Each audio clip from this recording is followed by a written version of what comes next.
አንቺ አይነት ሴት ልትወልደኛች አንቺ የኔ እናት በፍጹም ልትሆኛች ማሚ በፍጹም አንቺ ልትሆን አትችልም እቺ ሴትዮ ከፊቴ ዞር በይልኝ ንገሪኝ የምሰማው ነገር እውነት ነው ወይ ከፊቴ ዞር በይልኝ ብዬሻለሁ አልልም ንገሪኝ አዎ ካንቺ ህይወት ጋር የሚያገናኘው ነገር አለ የምንየው ነገር እስኪ ንገሪኝ አታፍሪም ግን ወልደሽ ጥለሽ ልጄ ስትይ እና እንዳንቺ ገረድ ይሁን አንቺ እናትሽ ምንም አልጠቀመችሽም ገረድ ነው ያደረገችሽ ሸክም ከመሆን ገረድ መሆን በስንት ጣም እመኝኝ ድል አለቅሽ እዚህ ቤት እንኖር ቃል አስገባኝ እኮ አንተ ነበር ቆይ እንዴት እዚህ ትለኛለህ አሁን ቤቱ ያንቺ እኔ ግን በቃ ያንቺ መሆን አልችልም እባክሽ በውስጤ በጣም ብዙ ህመም አለብኝ ምን ቆይ እናትን ወቅ ለምን እንደዛ ያደረገ በጣም ያቀደቀው ነበር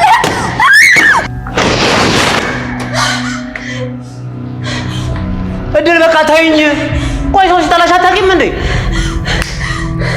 በጣም አስመሳይ ነሽ ካንተሽ የነሱ ክፋት ይሻላል አውሬና እናታ አዎ አውሬ ነኝ አውሬን ደግሞ ይሸሽታል እንጂ አይቀርቡትም እሺ ራቂ እሜ ልጅ ማሚ ይገባሻል ልጄን አሳይ እምትይኝ ሁሉ አደርጋለሁኝ ብቻ ይቅርበኝ እኔ እንደሞትኩ ቁጠሪኝ የኔ ይቅርታ ምንም አያስጨንቅሽም ግን አንዴ ልጄ ልያት እባክሽ ልጄ ልያት ማን ልበል ልጅነትን ካወቅኩ በኋላ የገነት ልጅ ልበል አዎ የሷ ልጅ ነኝ ሳታምጥ የወለደችኝ በስስት ያሳደገችኝ አዎ የሷ ልጅ ነኝ እኔስ አንቺ ምን ሁሉንም ላንተ ነው ያረኩት እህትሽ አላሳዘነችሽም እሷን ስታሰቃያት ትንሽ እንኳን ትንሽ አልተጸጸትሽም ምን አረኳት ይኸውልሽ ይሄንን የምነግርሽ ስርዓት እንድትይዥ ነው በቃ እሱ አልፈለገሽም ቆይ ለምንድን ነው ስርዓትሽን የማትይዥው ቢኒያም ሁሉንም ነገር አፍርጦታል ማለት ነው የሮማን ልጅ እንደሆነ ተናግሯል ማለት ነው ይሄንን ነገር እንግዲህ ገነት ከምንም በላይ መቋቋምና ማመን አልቻለችም ማለት ነው ቢኒያም እንግዲህ የሰማውን ነገር ሌሎቹ እድል አፍና ዝም እንዳለችው እሱ ዝም ማለት አልቻለም ማለት ነው ሮማን ምን ያህል ክፉና መጥፎ ሴት እንደሆነች ከዚህ በፊት ቢያቅም ግን ደግሞ የኔ እናት ትሆናለች ብሎ በፍጹም አልጠበቀም ነበር ማለት ነው ይሄ ነገር እንግዲህ ለገነት ምን ያህል ልቧን እንደሰበራትና እህቴ ያለቻት እንግዲህ ቆፍራ እንደቀበረቻት ነው እየቆጠረችው ያለችው ማለት ነው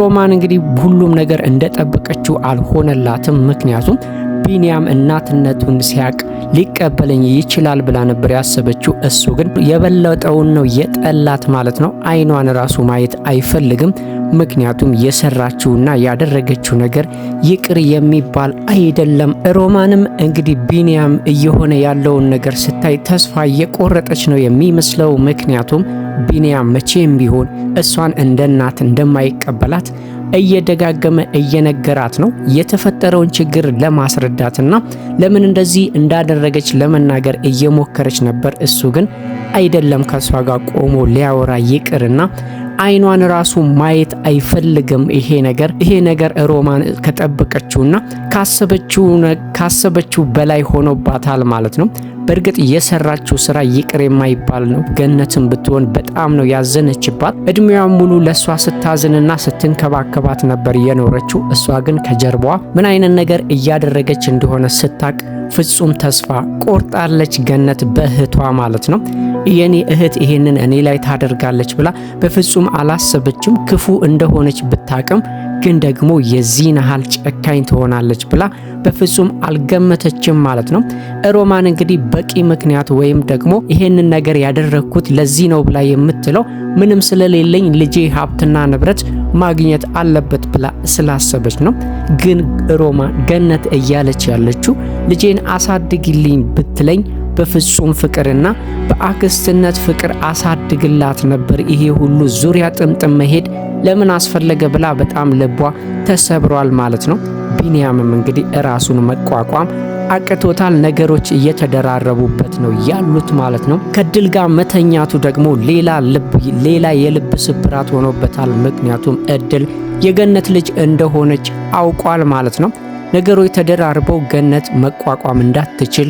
ሊያደርጋት ይችላል ብሎ ነው እንጂ ዝም ያለው እድል እንግዲህ የገነት ልጅ እንደሆነች ገብቶታል ማለት ነው ለዚህም ነው አይንሽ ላፈር ያላትና ፍጹም ከሱ ህይወት እንድትርቅ ሊያስቀይማት እየሞከረ ያለው። እድል ግን የተረዳችው በሌላ መልኩ ነው። ምናልባትም እውነቱን ስታቅ ከሱ በላይ የምታዝነውና ከሱ መሸሽ የምትፈልገው እሷ ነች ማለት ነው። አሁን ላይ ምን ብሎ እንደሚነግራት ግራ ስለገባው እሱ ለሷ እንደማይሆን ብቻ ነው እየነገራት ያለው ማለት ነው። እሷ ግን እንደ ማንኛውም ወንድ የሚፈልገውን ካገኘ በኋላ ጠላኝ ወይም ደግሞ ሸሸኝ ብላ ነው እያሰበች ያለችው። እሱ ግን የውስጡን ንዴትና ቃጠሎ የተፈጠረው ችግር መቼም ይቅር የማይባል እንደሆነ ስለገባው ነው ማለት ነው። እድል እህቱ ነች ማለትም ያክስቱ ልጅ ነች ማለት ነው። ከሷ ጋር ነው እንግዲህ ያደረው። እሷ ደግሞ በጣም ስለወደደችውና ስላፈቀረችው ነው ይሄንን ነገር ከሱ ጋር ልታደር የቻለችው ማለት ነው። ሚስጥሩን ሳታቅ እንግዲህ ቢንያምን እድል ክፉኛ እየወቀሰችውና እንደ ሌሎች ወንዶች ጨካኝና ክፉና አውሬ እንደሆነ እየነገረችው ነው። እሱ ምንም ሳይሳሳና ምንም ሳይራራ ነው እንግዲህ ከኔ እራቂ፣ እኔ አውሬ ነኝ፣ እኔ እንደ ማንኛውም ወንድ ነኝ፣ ሌላ ነገር አድርገሽ አታስብኝ፣ ስለዚህ አይንሽን ማየት አልፈልግም ብሎ በሱ ተስፋ እንድትቆርጥ እያደረጋት ነው ያለው ማለት ነው። እድልም ክፉኛ ነው ልቧ የተሰበረው። እሷ የመሰላት ሮማን እናቱ እንደሆነች ካወቀ በኋላ እኔ ላይ ተቀየረብኝ ብላ ነው ያሰበችው። ግን ደግሞ እሱ በሆዱ የያዘውና ያወቀው ሚስጥር ነው ከሷ እንዲርቅ እያደረገው ያለው ማለት ነው። ሮማንም በተቻላት መጠን ገነትን ይቅርታ ለመጠየቅና ለምን እንደዚህ እንዳደረገች ለማስረዳት እየሞከረች ነው። ገነት ግን እስካሁን ድረስ ሮማንን በይቅርታ በተደጋጋሚ ስህተቶችን ስትሰራ በይቅርታ አልፋታለች። ይሄ ግን ይቅር የሚባል አይደለም። ምክንያቱም ልጅሽ ሞታለች ብለው በደካማ ጎኔ ገብተሽ በጣም እያሰቃየሽኝና እየተጫወትሽብኝ ነበር ብላ ክፉኛ ነው ልቧ የተሰበረው ገነት ማለት ነው። ሮማንም እንግዲህ እህቴ ይቅርታ አድርጊልኝ፣ ብዙ በደሎችን ሰርቻለሁኝ፣ ግን ደግሞ አንቺ የኔ ዋርካና ጥላ ከለላ ስለሆንሽ ለኔ ይቅርታ ማድረግ አይከብድሽም ብላ እሷን ለማጽናናትና ይቅርታ እንድታደርግላት እየሞከረች ነበር ማለት ነው። ገነት ግን ክፉኛ ነው የተቀየመቻት። እስካሁን ድረስ ከቤት ባታባረራትም ግን ደግሞ አይኗን ራሱ ማየት እንደማትፈልግ ደጋግማ እየነገረቻት ነው። ሮማን ግን መሄጃ ስለሌላት ከገነት መራቅ አልቻለችም ማለት ነው።